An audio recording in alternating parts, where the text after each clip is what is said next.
తెలంగాణ బిడ్డనంటివి, తెలంగాణలో పుట్టినంటివి, తెలంగాణ కోడలంటివి, బోనం ఎరకాంటివి, బతుకమ్మ ఎరకాంటివి, బిర్యానీ ఎరకాంటివి, కళ్ళబొల్లి మాటలు చెప్పి 1000 కుటుంబాలను మోసం చేసినటువంటి షర్మిలమ్మ అక్కడ మోసం చేసింది.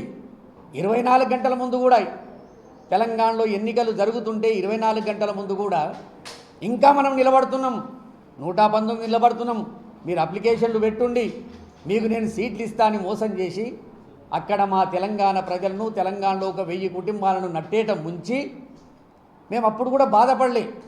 సరే షర్మిలమ్మ గారికి చేతనైతే లేదు, ఈమె పార్టీని మూసేసుకుంటుందేమో అనుకున్నాం. కానీ ఏ రోజైతే ఇదే మున్సిపల్లి షర్మిల, ఈ మున్సిపల్లి సునీతారెడ్డి ఇక రోడ్డు మీదకి వచ్చి బజ్జాత్గా, మా తెలంగాణ భాషలు అంటారు బేఇజ్జత్గా, బజ్జాత్గా ఫుట్పాత్లను తిరుగుకుంటూ కన్నీళ్లు పెట్టుకుంటూ ఇవాళ కడప ప్రజలను కూడా మోసం చేయడానికి ప్రయత్నం చేస్తుంది. కనుకనే ఈ పత్రికా విలేకరుల సమావేశం నేను పెట్టడం జరిగింది.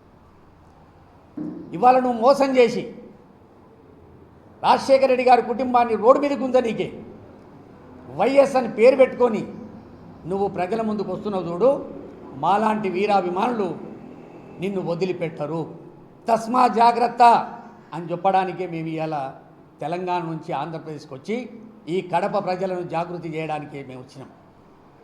అక్కడ ఉన్నప్పుడేమో ఆడబిడ్డ అంటివి, ఇక్కడొచ్చి ఈడబిడ్డ అంటివి, దానికో సామెతలు, రక్త సంబంధం ఉన్నటువంటి రక్షాబంధన్ కట్టవలసినటువంటి అన్నను నువ్వు రాక్షస రూపంలో ఆయనకు స్వప్నంలోకి వస్తున్నావంటే నువ్వెంత దుర్మార్గురాలో మాకు అర్థమవుతుంది.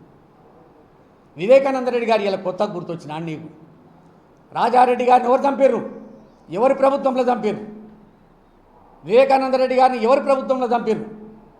ఆ రోజు నువ్వు మాడిన మాటలు ఊసర వెళ్ళి కూడా భయపడే పరిస్థితికి వచ్చింది. ఇప్పుడు సమైక్య ఆంధ్రప్రదేశ్లో ఊసర వెళ్ళి అంటే చంద్రబాబు నాయుడు అనుకునేది.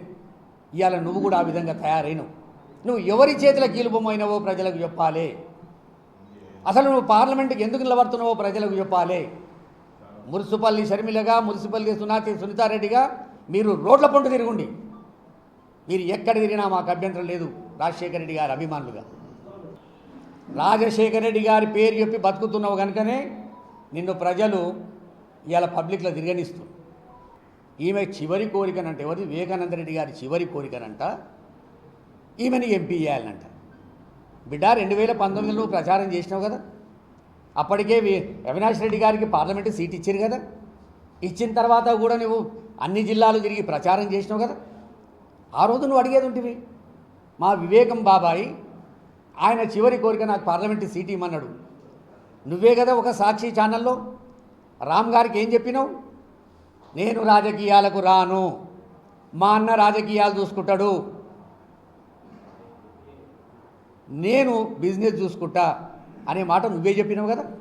నీది నాలుకన తాటి మట్టన మేము అడగదలుచుకున్నాం. ఇక నిన్ను ఏ కోశాన కూడా వైఎస్ రాజశేఖర రెడ్డి గారి కూతురుగా తెలుగు ప్రజలు యాక్సెప్ట్ చేయడానికి సిద్ధంగా లేరు.